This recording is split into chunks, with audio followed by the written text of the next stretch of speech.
Kita mulai aja ya. Assalamualaikum warahmatullahi wabarakatuh.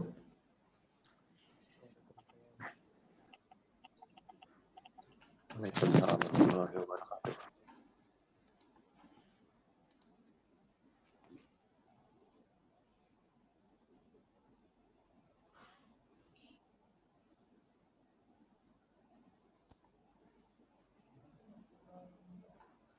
Koordinator kelasnya siapa ya?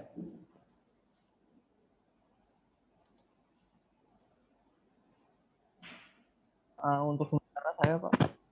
Halo, halo. Apakah suara saya bisa terdengar? Bisa, Pak. Bisa, Pak.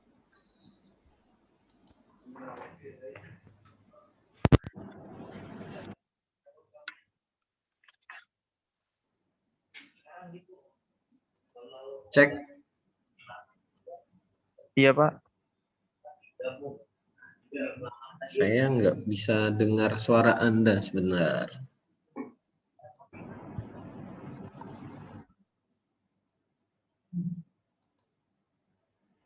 Cek, cek. Iya, masuk, Pak. Oke.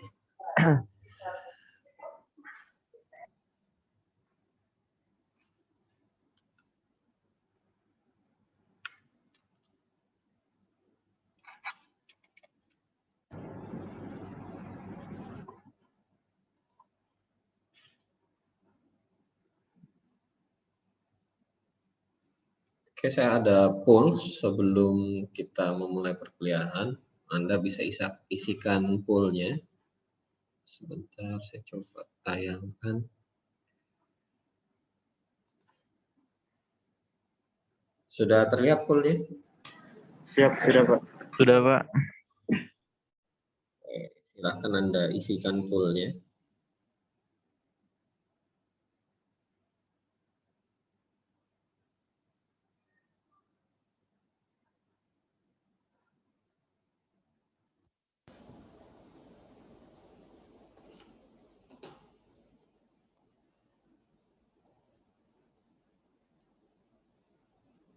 Kita ada 57 peserta sekarang. Yang baru mengisikan baru 25 orang.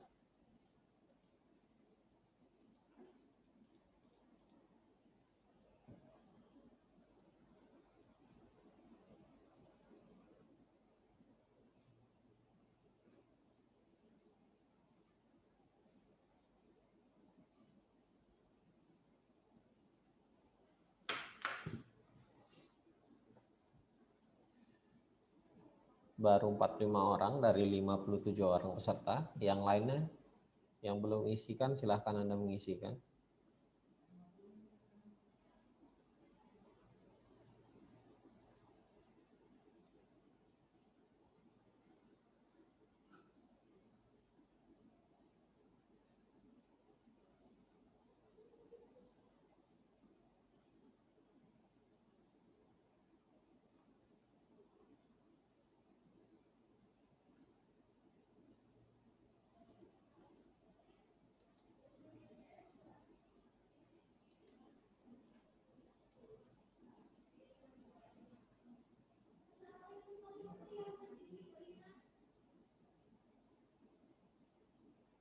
Kurang 7 orang lagi. Kurang 6 orang lagi.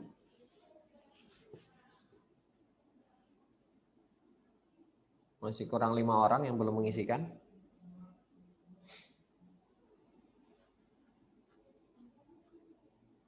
Ada yang nggak tampil pollingnya?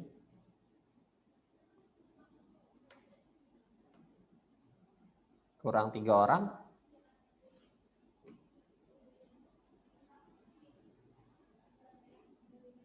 Apakah ada yang nggak tampil? Yang nggak tampil boleh raise hand atau menyampaikannya di Zoom meeting kita.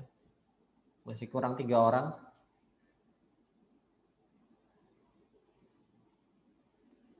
Kurang 2 orang lagi.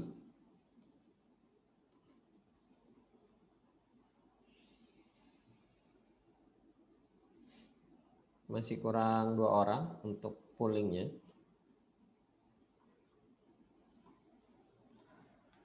Yang 2 orang kemana ini?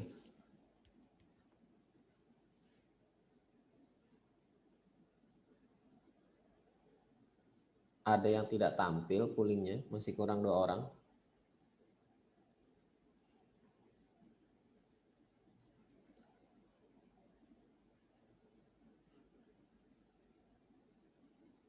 Yang poolingnya nggak tampil boleh raise hand atau Anda sampaikan di Zoom meeting kita atau lewat kolom chat. Masih kurang 2 orang dari 57 peserta perkuliahan. 58 ding, sorry. Berarti kurangnya masih 4 orang. Sekarang sudah 59 input saya ya. Partisipannya berarti 58 peserta.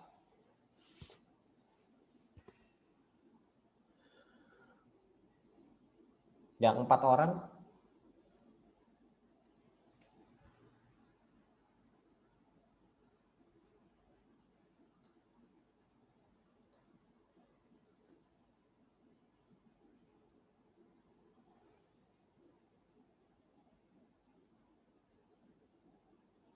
masih kurang 4 orang yang belum mengisikan pool. Kalau nggak ada ya saya anggap nggak hadir berarti.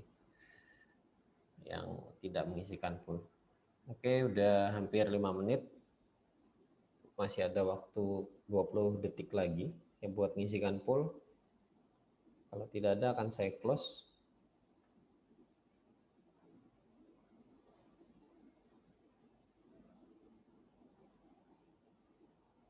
Yang bermasalah poolnya nggak muncul boleh di chat atau raise hand.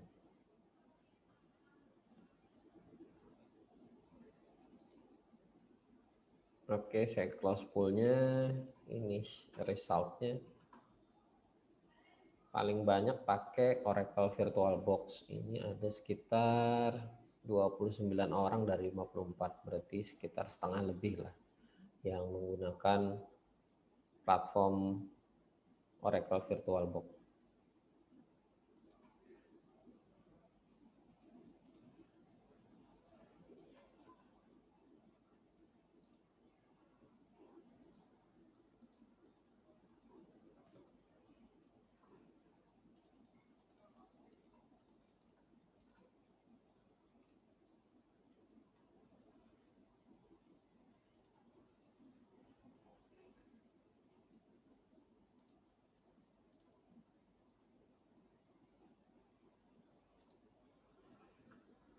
Slide saya apakah terlihat?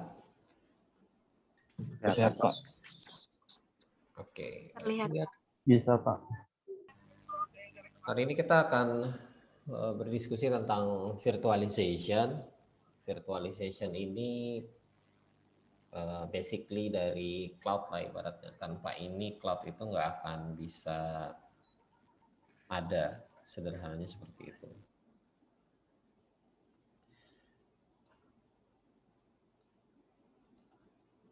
Nah, virtualization ini saya ambil referensinya dari beberapa sumber. Anda bisa download dari situ. Saya juga sudah masukkan di kolom chat. Anda bisa download materinya dari situ.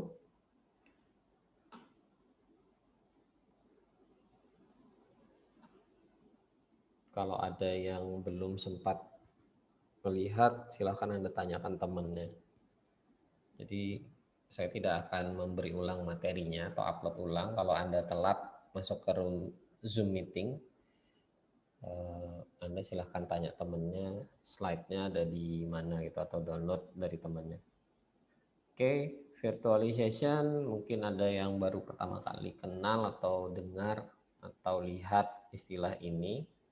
Dan juga mungkin ada beberapa yang browsing di internet, Anda akan ketemu banyak sekali istilah virtualization ini di layar googling Anda kalau misalkan Anda googling, apalagi definisinya ya.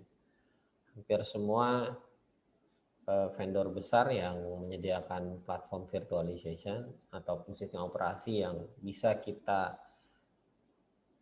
create virtualization di dalamnya, atau para pemain-pemain di dunia virtualisasi termasuk cloud pasti mengeluarkan term atau definition tentang virtualization. Jadi jangan bingung kalau Anda googling banyak sekali pengertian atau definisi tentang virtualization. Nah, kalau kita lihat sebenarnya dari tiga ini, saya ambil contoh aja ya, tiga definisi virtualisasi dari Azure, dari opensource.com, dan dari VMware. Semuanya sebenarnya mengacu ke hal yang sama, gitu. Semuanya mengacu ke hal yang mirip, bahwa virtualisasi itu adalah sebuah proses di mana proses tersebut berjalan di sebuah sistem komputer yang tidak benar-benar langsung mengakses sebuah hardware. Jadi dia tidak langsung mengakses hardware langsung. Jadi ada satu perantara atau ada satu agent atau software lah ibaratnya yang menjembatani proses-proses tadi, atau kita bisa bilang misalkan proses tadi berjalan di mesin virtual. Nah, mesin virtual tersebut tidak bisa langsung mengakses hardware, tapi harus lewat agent atau lewat software. Software itulah yang bisa kita sebut dengan virtualisasi, atau nanti Anda akan melihat, oh ternyata ada yang namanya hypervisor. Nanti kita lihat apa sih hypervisor itu.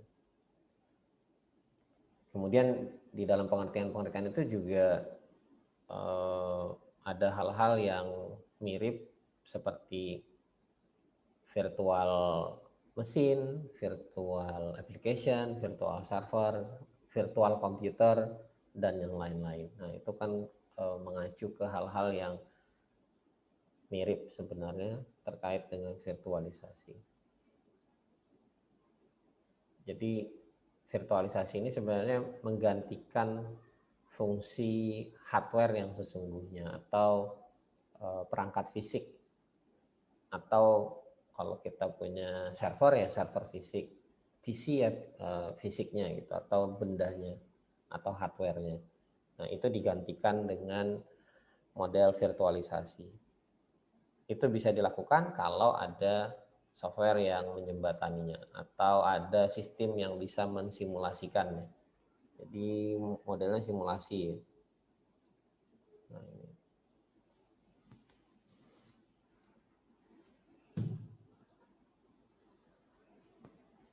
Kenapa perlu adanya virtualisasi? Yang pertama, hardware itu kadang masih tersisa banyak sumber daya yang tidak dipakai. Jadi kalau kita punya sistem komputer, misalkan kita punya, saya ambil contoh aja deh.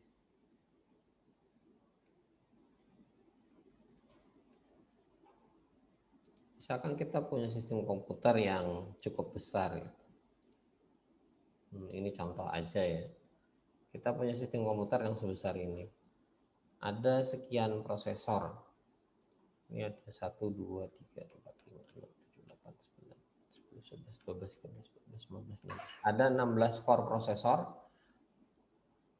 Kan nggak semua prosesor kepake. Jadi ketika kita cek di dalam, sebentar, saya coba buka task manager. Nah, ketika kita menjalankan aplikasi-aplikasi di dalam komputer kita, itu kan tidak semua prosesor atau tidak semua resources, baik itu memori, kemudian Ethernet, dan yang lain-lain, itu tidak semuanya terpakai. Nah, ini yang diutilisasi, atau istilah lainnya tadi kalau kita lihat di slide, underutilize. Artinya kita memubazirkan sumber daya hardware yang ada. Nah, dengan virtualisasi kita bisa dalam tanda kutip memaksa sistem komputer itu untuk dipergunakan sebanyak mungkin. Kadang juga bisa kita buat melebihi kapasitasnya. Jadi kalau misalkan kita punya servernya cuma 4 core prosesornya, kita bisa bikin mesin virtual di situ yang ada 6 mesin virtual misalkan. Nah, 6 mesin virtual ini masing-masing di dalamnya seolah-olah punya 1 core. Jadi kalau misalkan ada 6 mesin virtual kan berarti ada 6 core, padahal servernya cuma 4 core. Nah, itu kan secara tidak langsung memaksa sebenarnya si server untuk seolah-olah bertindak dia punya 6 core prosesor, sehingga semua prosesornya akan utilisasinya akan baik atau pemanfaatan penggunaan prosesornya akan meningkat. Kalau bisa 100% terus, kalau bisa 100% terus. Kenapa? Karena ya mubazir aja kalau misalkan ada idle gitu atau ada nganggur prosesornya kan sayang gitu, sudah beli mahal-mahal tapi nggak dimanfaatkan. Mungkin kalau ada yang melihat di sistem Android itu Anda sering lihat memory utilization-nya atau prosesor utilization-nya kan sampai 100% sampai 80%. Itu adalah hal yang wajar kalau di Android. Jadi memang utilisasi di Android atau di Linux system itu lumayan baik. Dia akan memaksa hardware itu untuk bekerja mendekati angka maksimalnya gitu. Kalau misalkan di Android tadi Anda punya memori misalkan 4 GB RAM, maka utilisasi memorinya sampai dengan 80 sampai dengan 90%. Itu hal yang wajar. Nah, itu yang baik seperti itu. Di virtualisasi itu juga seperti itu ya. Dia akan memaksa hardware itu untuk dipergunakan mendekati batas maksimum, bahkan mungkin melewati batas maksimumnya dengan mekanisme tertentu. Si platform virtualisasi bisa membuat semacam kayak antrian proses. Kalau Anda belajar sistem operasi itu kan ada kan antrian proses. Nah, dia akan mengantrikan proses ke prosesor untuk dieksekusi, sehingga ya seolah-olah eksekusinya itu kayak 6 prosesor gitu, padahal prosesornya cuma 4. Nah, itu. Jadi si prosesor tidak diizinkan untuk idle atau nganggur, atau tadi utilisasinya kurang dari 80% misalkan. Nah, kemudian yang berikutnya alasan kenapa virtualisasi itu penting, karena kalau kita lihat data center, kalau ada yang pernah masuk data center atau melihat data center, itu kan ukurannya atau space-nya kan terbatas. Ukuran ruangnya itu kan terbatas. Satu titik nanti kalau kita nambahin server terus, misalkan kita perlu 200 aplikasi atau di Unmul lah, sederhananya di Unmul aja. Di Unmul misalkan ada 100 aplikasi. Kalau 100 aplikasi dikelola dengan 100 server kan berarti ruang servernya penuh. Karena ruang servernya nggak mungkin nampung 100 server. Semaksimal mungkin server yang ada di ruang server mungkin hanya sanggup sekitar 20 server. 20 server sudah mentok. Padahal aplikasinya misalkan ada 100. Nah, dengan adanya virtualisasi kita bisa bikin virtual server. Jadi kalau ada satu server, saya ambil contoh sederhana aja. Misalkan kita punya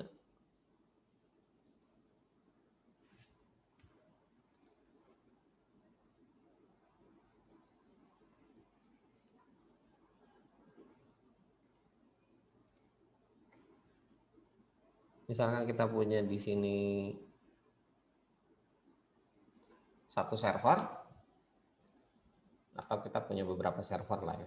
Anggap kita punya rak server yang isinya ada 4 server.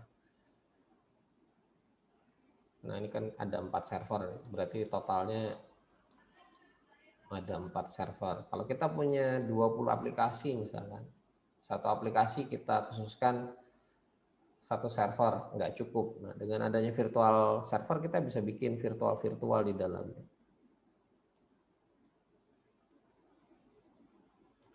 Ini jadi virtual server. Anggap sekarang namanya virtual private server ya, VPS. Sehingga dengan adanya VPS ini kita bisa punya banyak server, walaupun secara fisiknya kita cuma punya 4. Tapi secara virtualnya kita bisa punya banyak. Data center pasti terbatas oleh space, menampung jumlah server fisik. Sehingga kalau misalkan kita perlu server yang banyak buat aplikasi kita, maka salah satu solusinya adalah dengan menggunakan teknik virtualisasi. Kita bisa bikin virtual private server yang banyak di dalam server-server fisik. Kemudian biaya yang dikeluarkan untuk menyuplai server, daya di server ya, pastinya itu akan tinggi. Kalau kita punya, anggaplah kita punya data center yang besar, kita bisa menampung 100 server gitu. Anggap 100 server itu, 100 server misalkan perlu daya listrik, satu servernya misalkan 500 watt. 500 watt untuk menyuplai daya di seluruh server yang ada fisik gitu. Ini kan cost-nya sangat tinggi atau biayanya sangat tinggi. Daripada kita habis biaya buat menyuplai listrik ke banyak server, mending kita VPS kan gitu. Jadi kita cuma perlu 4 server misalkan yang sebelah kanan ini. Nah, ini nanti VPS-nya ada, kita buat dari server 1 sampai 4 ini totalnya 100 VPS server. Sehingga yang perlu disuplai dayanya kemana ya? Dayanya ke 4 server ini. Jadi 100 kali 4. 500 kali 4. Kita cuma perlu menyuplai ke sini. Nah, ini jadi lebih efisien seperti itu secara pemakaian daya. Kemudian kalau kita punya lagi 100 server fisik gitu. Kita punya 100 server fisik, maka kita perlu mengelola secara fisik 100 server ini. Itu kan juga akan meningkatkan biaya operasionalnya. Biaya operasionalnya juga meningkat. Daripada kita ngurusin banyak server fisik, mending kita cukup 4 server fisik, lainnya dibikin virtual. Itu juga akan lebih menekan biaya yang kita keluarkan untuk operasional 4 server. Kita harus operasional 100 server. Kita harus beli raknya, kita harus beli storage-nya dan yang lain-lain. Belum lagi manusianya kita harus sediakan untuk mengelola sekian ratus server fisik. Mending kita beli 4 server, di dalamnya bisa diinstalin virtualisasi. Kita bisa bikin banyak virtual private server. Kalau memang butuh 100 ya buatlah 100. Kalau memang butuhnya cuma 5 ya buat 5. Jadi bisa lebih fleksibel. Nah, mungkin Anda bertanya-tanya ngapain kita harus belajar virtualisasi padahal kita arahnya ke cloud computing. Jadi memang virtualisasi itu bukan sama 100% dengan cloud computing. Jadi kalau Anda lihat di sini ada tulisan virtualization is not the equivalent of cloud computing. Memang dia bukan cloud computing. Jadi kalau Anda buka lagi definisi cloud computing, Anda bandingkan dengan definisi virtualisasi pasti beda. Tapi kalau tidak ada virtualisasi, maka cloud computing itu juga tidak ada. Jadi virtualisasi ini adalah faktor kunci kalau kita mau buat cloud computing. Baik itu private cloud, public cloud, maupun ya, hybrid cloud.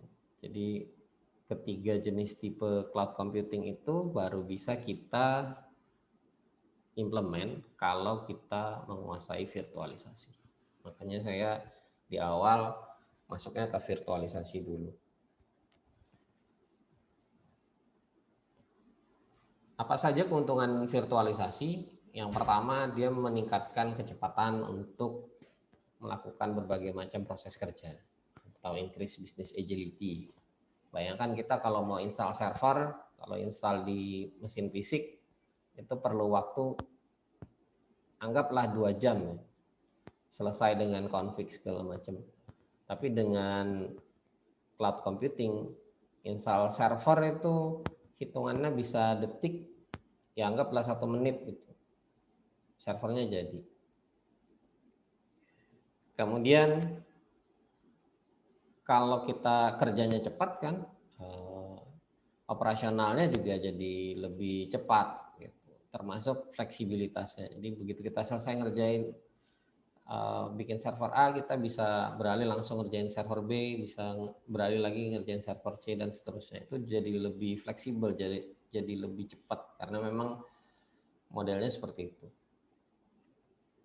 Kemudian tadi sudah disampaikan juga di depan bahwa kita bisa mereduksi banyak biaya, baik itu energi, kemudian operasional, dan yang lain-lain, sehingga kita dapat keuntungan dari sisi biaya. Kalau kita tidak melaksanakan virtualisasi, itu akan jauh lebih boros ketimbang kita bikin virtualisasi. Jadi kalau kita punya server banyak, maka banyak juga biaya yang harus dikeluarkan. Tapi kalau kita punya server yang efisien, nggak banyak tapi sesuai dengan kebutuhan, tapi fleksibel, ketika kita perlu penambahan server, kita bisa nambah dengan virtual private server tadi, maka secara tidak langsung kita mengurangi biaya operasional, baik itu dari energi, dari sumber daya manusia, dan yang lain-lain. Kemudian kita juga bisa meningkatkan QoS ya, quality of service dengan virtualisasi ini.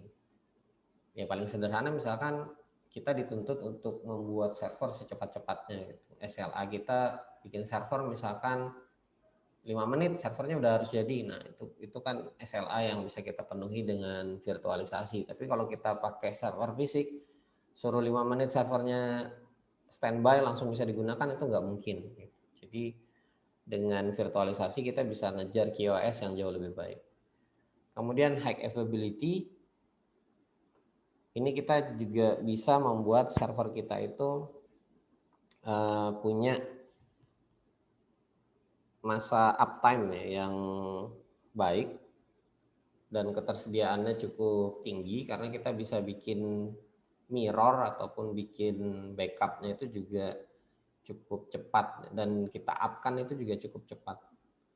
Jadi kalau misalkan kita punya beberapa data center, kita mirrorkan data center tersebut, atau kita bikin cluster komputer dengan virtualisasi, ketika salah satu server kita down, maka server yang lain itu akan bisa langsung otomatis membackup dan langsung jalan. Ya sederhananya kayak Anda punya UPS lah di rumah. Ketika listrik rumah mati, maka komputer kita akan langsung di backup oleh UPS.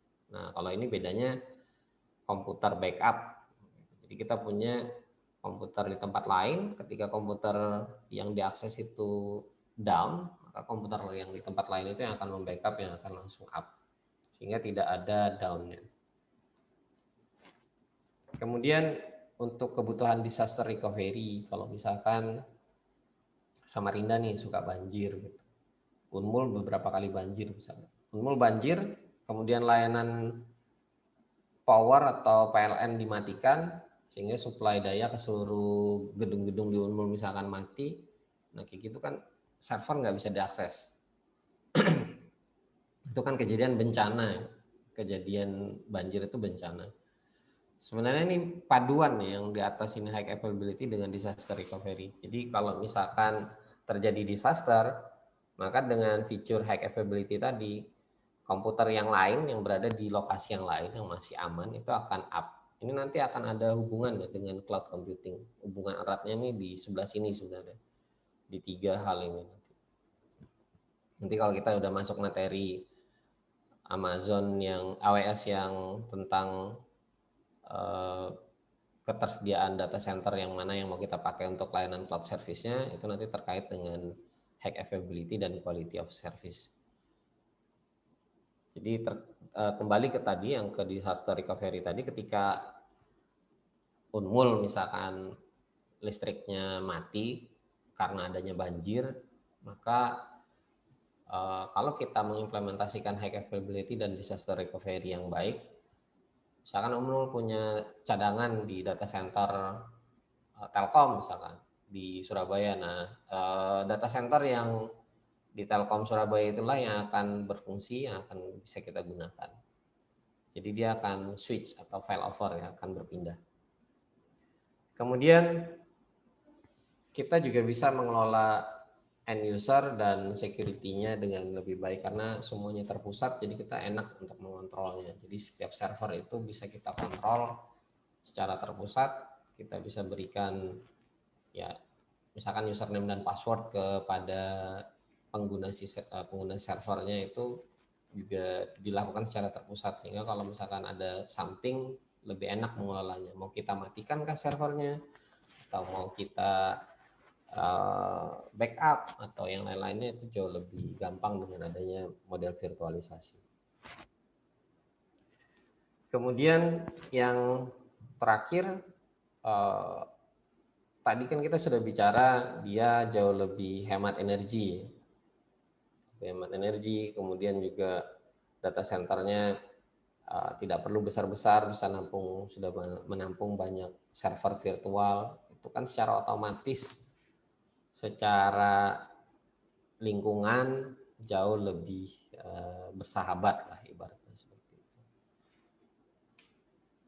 Lebih sedikit juga dalam emisi karbonnya, sehingga virtualisasi ini sebagai salah satu isu yang bisa kita gunakan untuk memperbaiki keadaan lingkungan. Jadi kalau kita berbicara dari Universitas Mula Warman kan concernnya ke tropical rainforest atau hutan tropis. Kalau kita bicara tentang kelestarian alam, maka virtualisasi ini adalah salah satu platform di dunia komputer yang mendukung ke hal tersebut.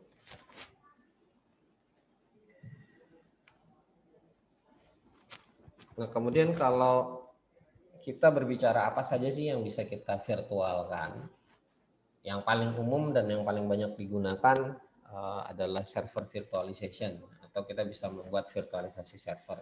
Tadi sudah saya kemukakan di depan ini. Kita pakai VPS ini, Virtual Private Server. Ini termasuk dalam server virtualization. Kemudian ada storage virtualization. Itu juga lumayan banyak juga digunakan, di mana kita bisa membuat media penyimpanan itu secara virtual. Jadi kita bisa seolah-olah punya hard disk di dunia virtual. Paling sederhana Google Drive, atau kalau ada yang punya Dropbox, yaitu juga storage virtual juga back-end-nya. Jadi kalau kita sering nyimpan di Google Drive, kita nyimpan di Dropbox, itu sebenarnya salah satu contoh implementasi storage virtualization. Kita nggak akan tahu bahwa belakangnya itu ternyata pakai Sun atau pakai NAS, tapi begitu kita lihat tampilannya sudah kayak mirip Windows Explorer ya, atau interface yang bisa kita pakai untuk mengelola file. Kemudian I/O virtualization, input output, ya sound, video atau VGA, kemudian Morse keyboard dan segala macam input output device itu juga bisa divirtualisasikan. Kemudian network virtualization, jaringan komputer, pasti ini. Kalau ini nggak divirtualisasikan, maka nggak ada cloud. Jadi cloud computing juga berjalan di atas network virtualization. Kemudian ada client virtualization, ini yang ke arah client, ke arah kita sebagai end user. Ada application dan ada desktop virtualization. Kalau application ya aplikasi aja, satu aplikasi. Kalau desktop ya mungkin di atas desktop Anda atau di atas laptop Anda itu ada beberapa aplikasi. Jadi kalau client virtualization itu arahnya sudah ke client. Boleh hanya satu aplikasi, atau kalau lebih dari satu ya biasanya pakai desktop virtualization.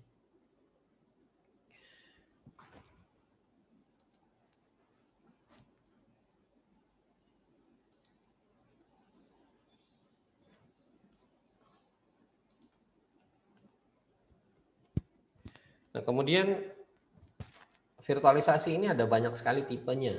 Jadi ada 3 tipe dalam virtualisasi, di mana ketiganya ini sampai dengan sekarang sih sebenarnya masih digunakan semua ya. Tidak ada plus atau minus satu sama lain. Yang ada itu kita mau gunakan virtualisasi ini untuk apa, baru kita pilih satu dari tiga ini. Jadi tidak bisa kita pilih dulu tipe virtualisasinya, baru kita mau manfaatkan kemana. Yang benar itu kita mau buat apa dulu, atau tujuannya kemana, baru kita pilih satu dari tiga ini. Dan bisa jadi kita memilih tiga-tiganya. Jadi kalau kayak Universitas Mula Warman, institusi yang sangat besar dan kompleks, ketiga-tiganya bisa jadi dipakai.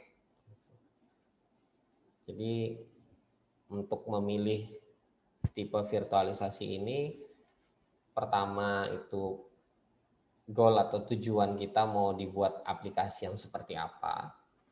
Baru yang kedua, itu bisa jadi adalah tipikal organisasinya. Nah, bisa jadi kita memilih tiga-tiganya, atau bisa jadi juga kita cuma milih salah satu dari yang ada itu. Oke, kita lihat dulu satu persatu ya.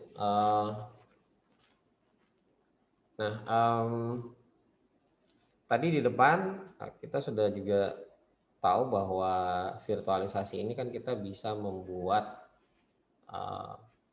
mesin virtual, banyak mesin virtual, atau kalau kita andaikan mesin virtualnya itu adalah server, banyak server di atas sebuah server fisik atau single physical server ya, atau istilahnya single host. Jadi kita bisa membuat banyak sekali mesin-mesin virtual di atas satu mesin fisik. Nah, hal itu dimungkinkan karena adanya tadi saya bilang ada software yang mendukung itu, ada semacam mekanisme yang mendukung server-server virtual tersebut atau mesin-mesin virtual tersebut bisa berjalan satu sama lain, tidak saling mengganggu atau tidak saling tercampur. Jadi kalau kita punya komputer, di dalamnya ada hypervisornya, istilahnya, namanya hypervisor ya softwarenya itu. Nah, hypervisor inilah yang mengatur bagaimana mesin-mesin virtual tersebut berjalan dan tidak saling tercampur aduk. Jadi ada satu lapisan software yang disebut dengan hypervisor yang mengatur jalannya mesin-mesin virtual tadi di atas komputer host, atau kalau misalkan kita punya mesin fisik ya di atas mesin fisiknya itu ya. Nah, hypervisor inilah yang mengatur penggunaan sumber daya yang ada di komputer. Jadi dia akan mengalokasikan sumber daya yang ada di komputer kepada mesin virtual. Jadi mesin virtual perlu core prosesor berapa banyak, itu nanti yang mengatur adalah hypervisor. Nah, kita bisa lihat bahwa hypervisor ini terbagi menjadi beberapa tipikal. Ini juga menjadi tipikal virtualisasinya. Ada yang bare metal hypervisor, ada yang host, dan ada yang operating system virtualization. Biasa yang paling jamak atau paling terkenal adalah yang nomor 1 dan yang nomor 2 ini, bare metal dan host.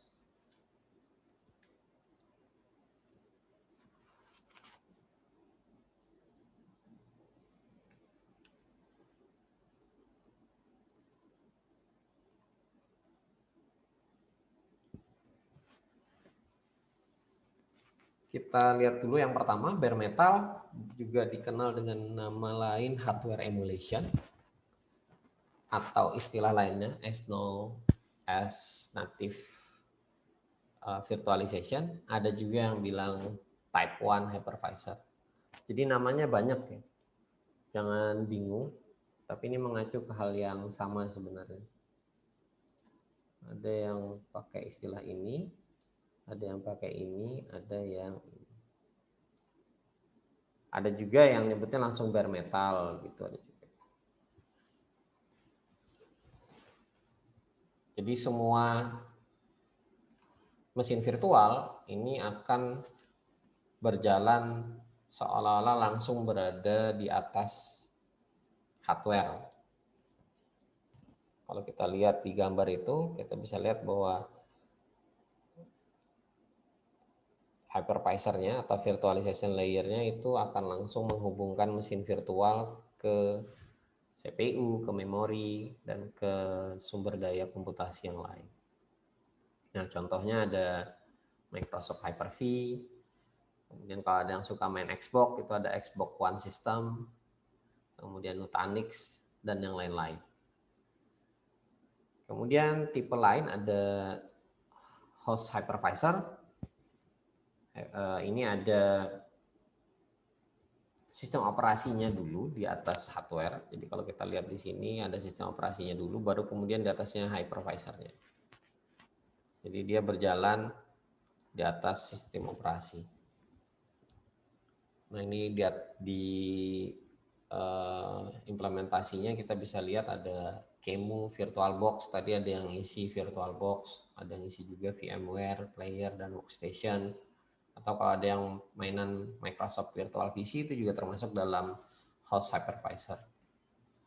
Jadi host hypervisor ini diinstal di atas sistem operasi. Jadi dia ketika mesin virtual itu membutuhkan sumber daya komputasi atau sumber daya komputer, maka dari hypervisor itu akan berhubungan dulu dengan sistem operasi. Kemudian dari sistem operasi itu baru dia akan mengalokasikan hardware mana yang diperlukan. Jadi tidak langsung, beda dengan yang ini tadi. Kalau di sini kan seolah-olah langsung mengakses ke sumber daya komputasi, baik itu CPU, memori, dan yang lain-lain. Nah ini kira-kira bedanya antara tipe 1 dan tipe 2. Kita bisa lihat di situ ketika kita punya guest host ini maksudnya virtual mesinnya ya. Anggap aja ini virtual mesinnya, VM-nya. Jadi dalam virtual mesin kita punya bisa punya satu sistem operasi. Kemudian ini kalau di sini adalah server fisiknya, mesin fisik. Yang tipe 1 ada hypervisor di sini. Tidak ada sistem operasi. Sebenarnya hypervisornya juga berjalan dalam sistem operasi, tapi ini hypervisor yang jadi satu lah ibaratnya dengan sistem operasi. Kalau di sini hypervisornya diinstal di atas sistem operasi yang tipe 2. Virtual mesinnya di sini. Nah, sama ini server fisiknya atau mesin komputernya di sini. Itu untuk perbedaan tipe 1 dan tipe 2. Kemudian ada tipe yang ketiga atau operating system virtualization. Nah, yang salah satu terkenal itu namanya Docker. Docker ini yang sekarang lumayan banyak digunakan karena Docker ini jauh lebih efisien lah dalam penggunaan, terutama menghilangkan kalau kita lihat di sini ya. Di sini kan ini ada sebenarnya di atasnya ini kan kita nggak mungkin tuh sistem operasi aja terus sudah gitu. Kayak Anda kan juga punya komputer di rumah itu nggak mungkin sistem operasi aja terus sudah nggak ada hal yang lain. Habis beli komputer sudah cuman ada Windows-nya aja, itu kan nggak mungkin. Pasti di layer yang di atas ini, di layernya setelah sistem operasi itu kan ada application. Ada application, ini juga ada application.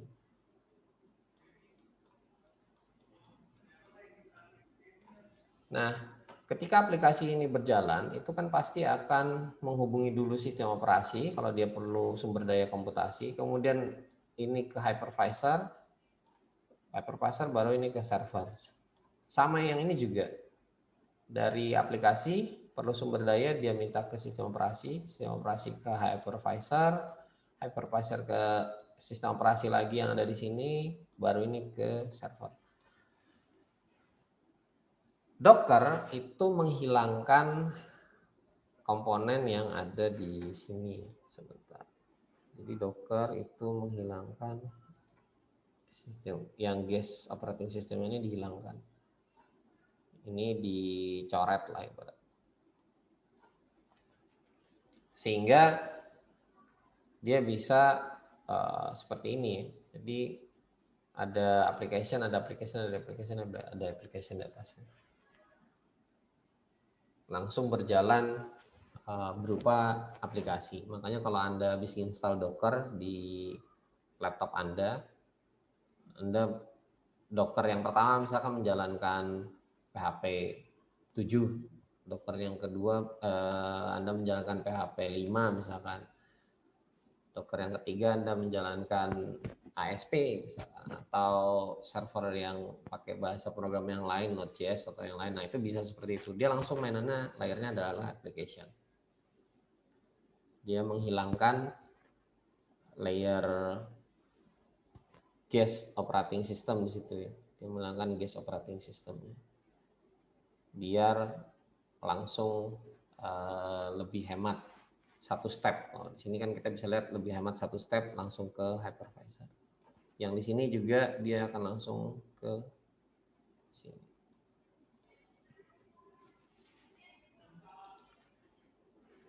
Nah, ini lagi naik daun sekarang Docker. Jadi Anda nggak ada salahnya belajar Docker karena kedepannya mungkin banyak pengembang aplikasi yang tergantung dengan Docker. Jadi kalau Anda orientasinya sebagai software engineer atau sebagai pembuat software, menggunakan Docker itu nggak ada salahnya, atau belajar Docker nggak ada salahnya. Nah, dari ketiga tipe tadi, maka kita akan bisa melihat bahwa ternyata ada evolusi dari virtualisasi. Yang tadinya tidak ada virtualisasi di sini, kemudian muncul yang hypervisor based virtualisasi berbasis hypervisor. Tadi ada 2 ya. Kemudian muncul yang container based virtualisasi atau virtualisasi berbasis kontainer. Nah, ini evolusinya. Kemudian pertanyaannya, apakah ketiganya ini dipakai salah satu saja atau dipakai semuanya? Ya tadi pertanyaan ini sudah saya sampaikan depan, tergantung kebutuhan pengguna mau dipakai untuk apa, baru kemudian memilih satu dari atau beberapa dari tipe virtualisasi. Ya, termasuk organisasinya juga.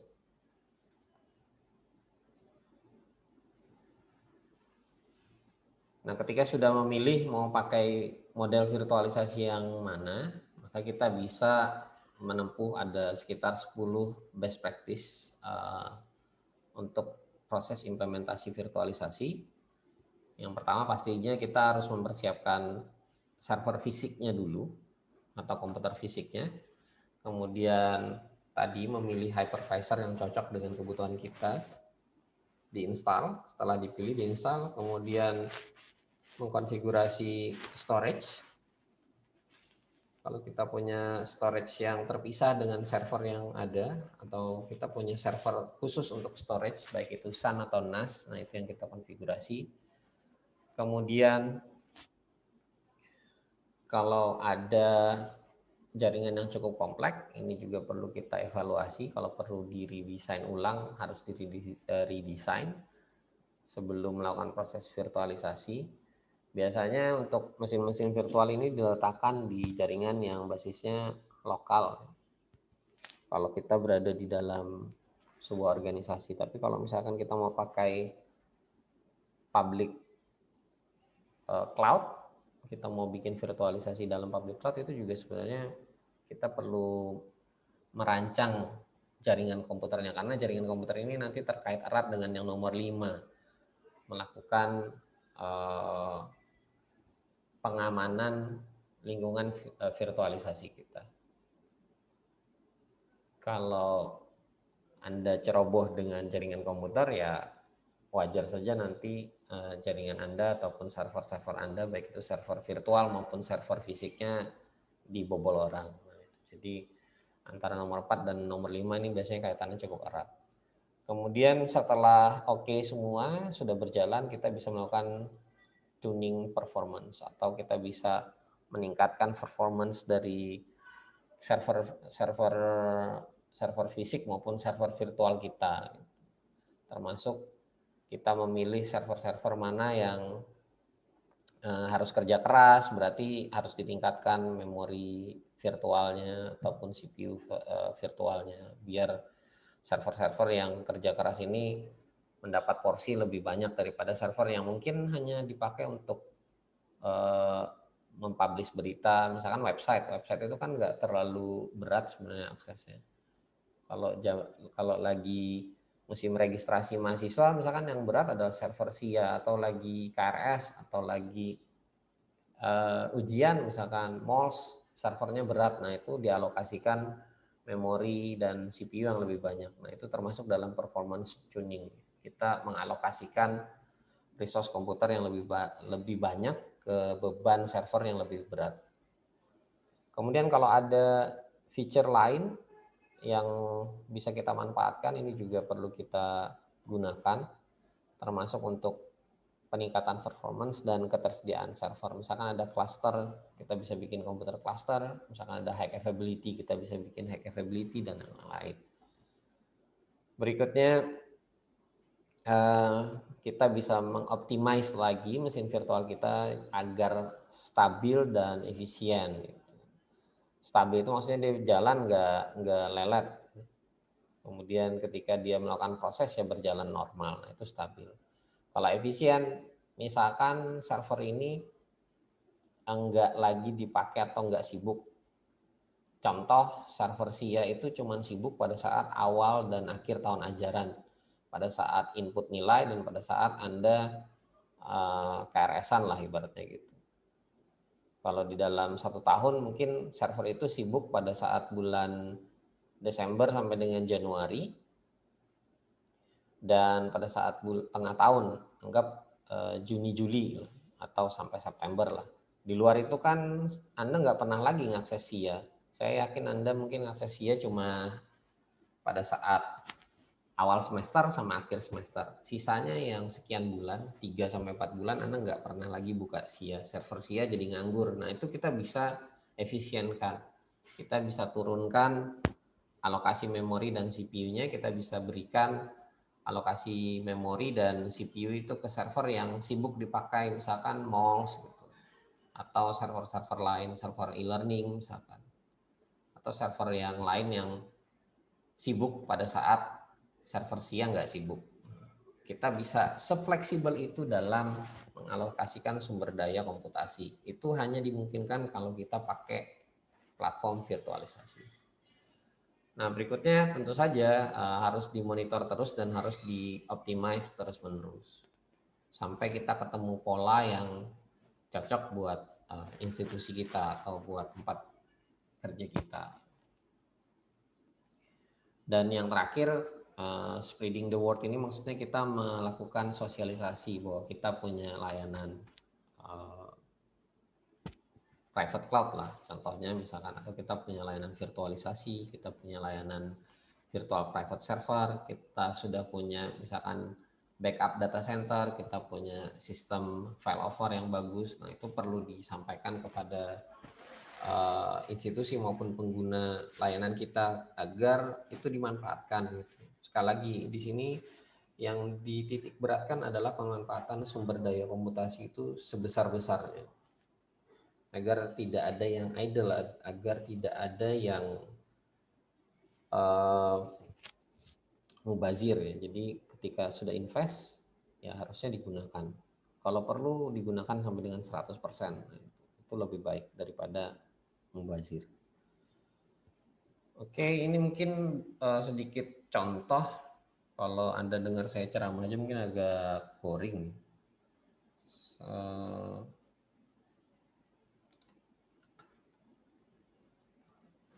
Sebelum kita ke Q&A atau diskusi, ini contoh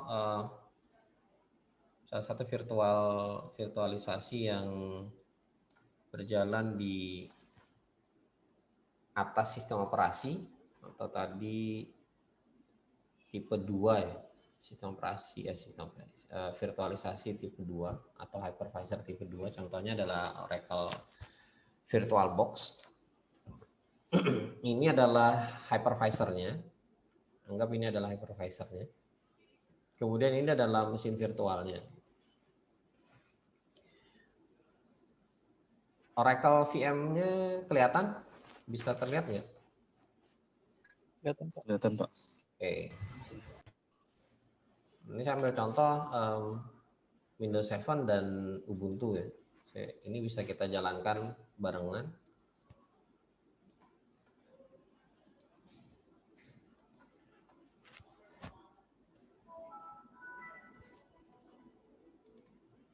Kita bisa lihat utilisasi prosesornya di sini.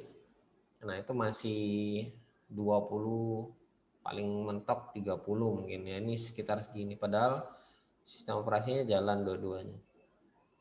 Ini lagi running dua-duanya.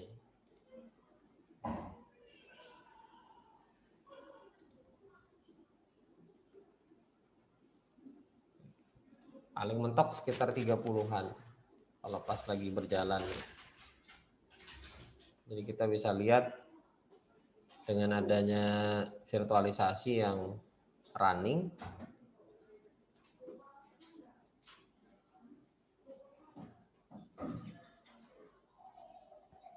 task manager di komputer ini masih memperlihatkan angka bahwa CPU-nya masih belum terutilize dengan baik. Nah, ini kita masih bisa buat lagi mesin virtual. Anda mau nambah lagi, ada 10 mesin virtual yang berjalan.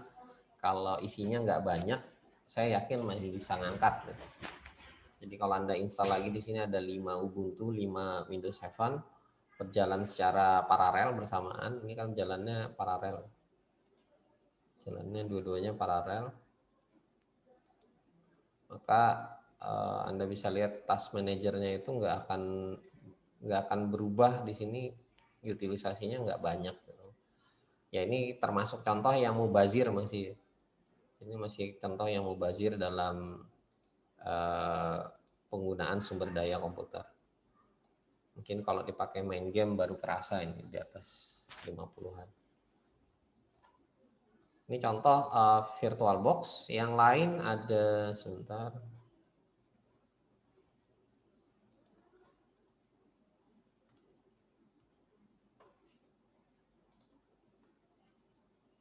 Saya lupa ini ada isinya atau belum. Kayaknya belum ada isinya.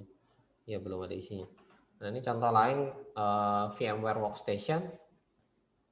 Sama dengan VirtualBox, ini juga tipe 2. Ini tipe 2. Ketika kita mau bikin mesin virtual, kita bisa create new virtual machine, kemudian kita mau install dari mana. Biasanya kita bisa pakai ISO, CD ISO-nya atau DVD ISO-nya dari sistem operasi tersebut. Atau kalau Anda installnya nanti juga bisa pilih yang ini. Jadi ini sama ya, sama kayak Oracle VirtualBox. Nah, yang di cloud, saya ambil contoh AWS Cloud. Ntar saya pindah ke sana.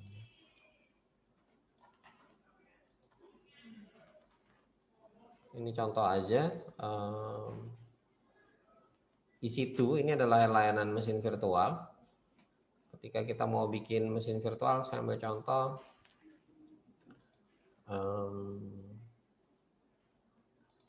Tadi Ubuntu ya, Ubuntu. Ini saya bikin satu mesin virtual untuk Ubuntu Server 2004. Kita pilih yang ini aja. Ini kebetulan free tier. Artinya kita dikasih gratis lah ibaratnya gitu. Bisa kita launch. Diminta key pair. Kalau nggak ada kita buat baru. Nanti aksesnya pakai ini ya, pakai key pair ini. Di download.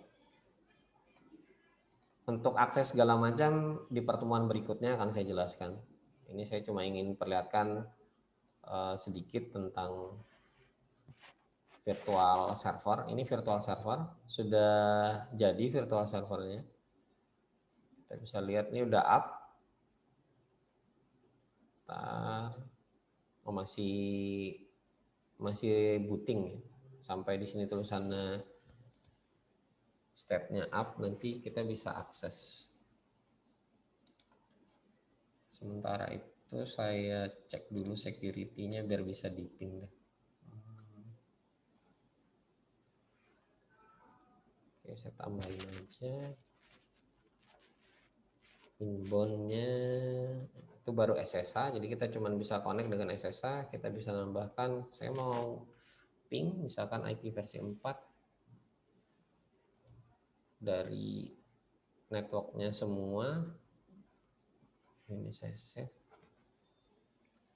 Saya kembali ke mesin virtual saya, udah jalan atau belum. Bentar. Oke, sudah running. Nah, ini udah jalan. Anda bisa ping dari tempat masing-masing.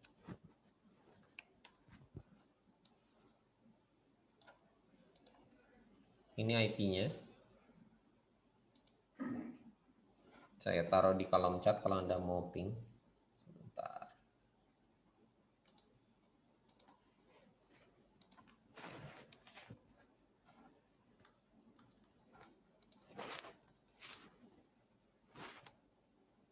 Nah, itu hasil pingnya cukup tinggi karena memang servernya ada di North Virginia di Amerika. Jadi ini servernya udah up. Atau kalau Anda mau ping pakai public DNS, ini kebetulan belum ada web servernya ya. Jadi kalau belum ada web servernya Anda nggak akan bisa buka HTTP atau HTTPS ke domain ini. Jadi ini baru pingnya aja saya buka. Nah, ini kita udah punya servernya mau dipakai buat apa aplikasi di atasnya. Misalkan Anda mau pakai buat bikin layanan SMS gateway atau mau bikin web server, tinggal Anda install. Ini server masih kosongan, nggak ada sama sekali isinya. Ada juga yang sudah ada template-nya, bisa kita pakai. Caranya kayak tadi juga mirip, launch instance. Misalkan cari LAMP.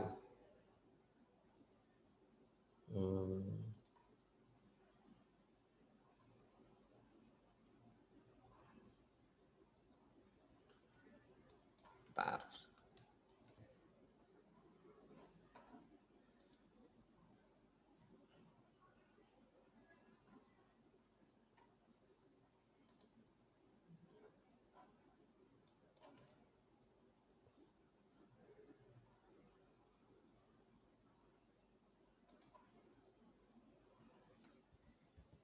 Oke, kita coba yang ini aja. Ada free tier-nya.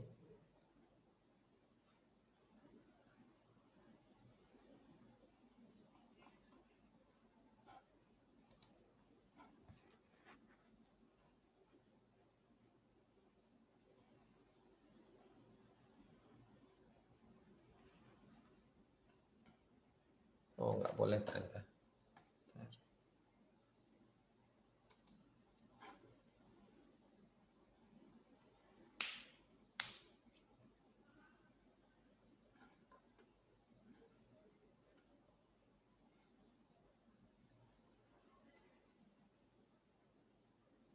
Kita coba yang ini deh.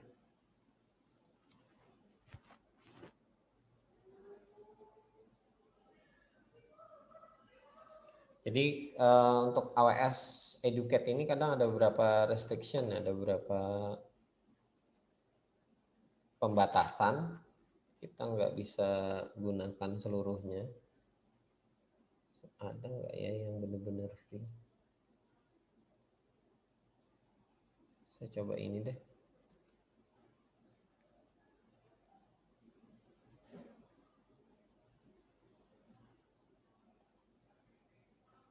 Wah, nggak ada. Sebentar.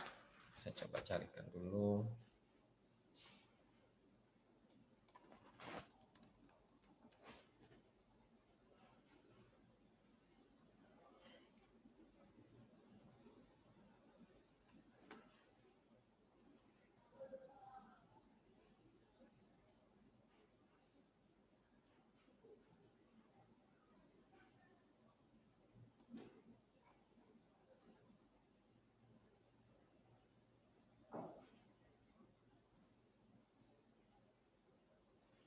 Kayaknya harus berbayar semua ini. Saya coba ini free trial.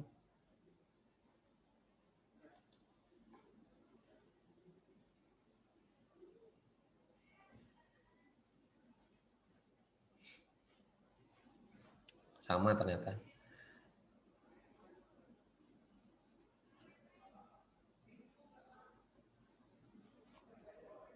Oke, sama ternyata semua harus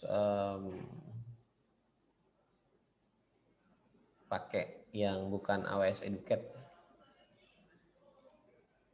Nanti akan saya ini deh di pertemuan yang berikutnya terkait dengan instalasi server segala macam akan kita bahas di situ aja. Kalau nunggu ini nanti terlalu lama. Intinya seperti itu, ketika kita mau buat mesin virtual di dalam AWS Cloud, kita bisa pakai AWS EC2. Nah, ini kita sudah punya satu instan yang running sekarang. Anda bisa lakukan ping kalau mau ngecek, atau kalau mau SSH juga bisa, tapi perlu sedikit modifikasi SSH-nya karena dia pakai public key dan private key modelnya. Jadi ini salah satu contoh penggunaan virtual private server yang ada di cloud AWS. Oke, mungkin itu yang bisa saya sampaikan. Ada yang ingin ditanyakan mungkin? Ada yang mau tanya terkait virtualisasi?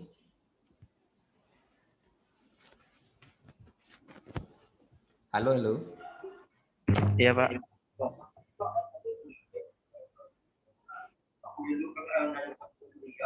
Ada yang mau tanya, jika kita membuat virtual machine di cloud seperti dicontohkan tadi, jika PC-nya shutdown, apakah virtual machine di cloud-nya mati atau tetap running? Tetap running. Virtual machine di cloud itu, kalau kita nggak shutdown ini, dia akan tetap running. Jadi kalau mau mematikan ini ada instance, di stop instance-nya. Nah ini udah, dia akan proses shutdown. Jadi selama kita tidak shutdown, maka dia akan tetap running. Ini runningnya di cloud. Walaupun PC kita mati, laptop kita mati, kalau kita tidak melakukan proses shutdown manual di sini, maka AWS EC2 kita atau instansinya ini akan tetap running. Ini udah shutdown, ini instannya sekarang stop, dia udah nggak aktif. Ini kalau di ping pun nggak akan muncul lagi. Sudah time out. Oke, ada lagi yang lain?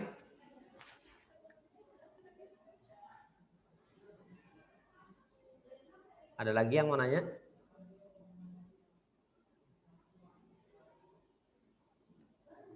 Nggak ada. Kalau tidak ada yang bertanya untuk kuliah cloud computing hari ini, saya cukupkan. Terima kasih. Assalamualaikum warahmatullahi wabarakatuh. Selamat siang. Waalaikumsalam warahmatullahi wabarakatuh. Waalaikumsalam warahmatullahi wabarakatuh. Terima kasih, Pak. Misi, Pak, untuk